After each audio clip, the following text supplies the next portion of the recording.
Cebu? Baufulan.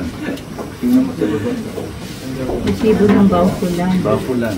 Dalawang bagay ang natuklasan ng Presidential Anti-Organized Crime Commission o PAOC sa pagbubukas ng mga kaha de hierro o vault dito sa Fontana. Una, gumagamit ang mga pinuno ng hinihinalang sindikato ng iba't ibang passports ng iba't ibang bansa. At pangalawa, malaya silang nakakagalaw noong pandemya dahil binigyan sila ng COVID-19 passes ng mayor linggo-linggo. It's already 3 a.m. Today, Tuesday, July 9, and we are back at the Fontana Leisure Parks and Casino dito sa Clark Freeport, Pampanga for the breaking of 19 vaults that were found in 4 of the 5 villas na ni-raid ng authorities noong June 27.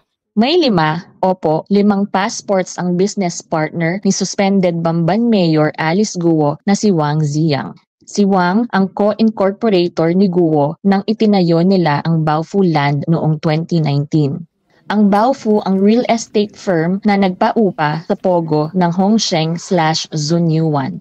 Ayon kay PAOC Undersecretary Gilbert Cruz, sa 5 passport ni Wang, may 2 Taiwanese passport, may Chinese at Cyprus passports din.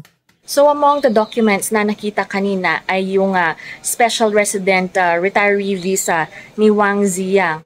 Wanted din si Wang ng China at naghahabol din ang embassy nito sa Maynila na mapasa custody nila si Wang. Hindi lang yun, wanted din si Wang sa pinakamalaking money laundering case sa Singapore. Every week.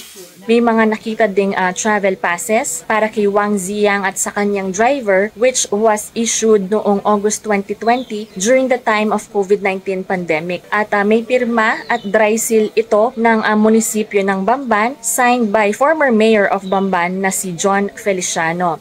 Si former Mayor Feliciano ang nag-endorso kay Guo sa pagka-mayor noong nakaraang 2022 elections. So may mga dokumento tayo nakuha na ito palang dating mayor doon sa Banban nag-issue ng travel pass.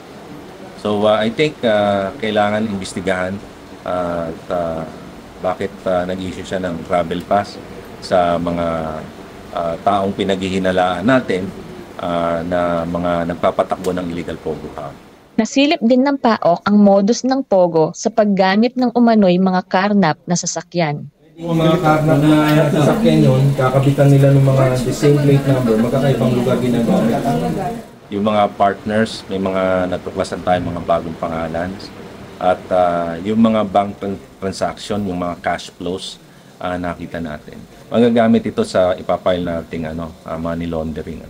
And hindi lang ginamit yung bangko na yon para sa transaction dito sa atin, but transaction din sa ibang bansa.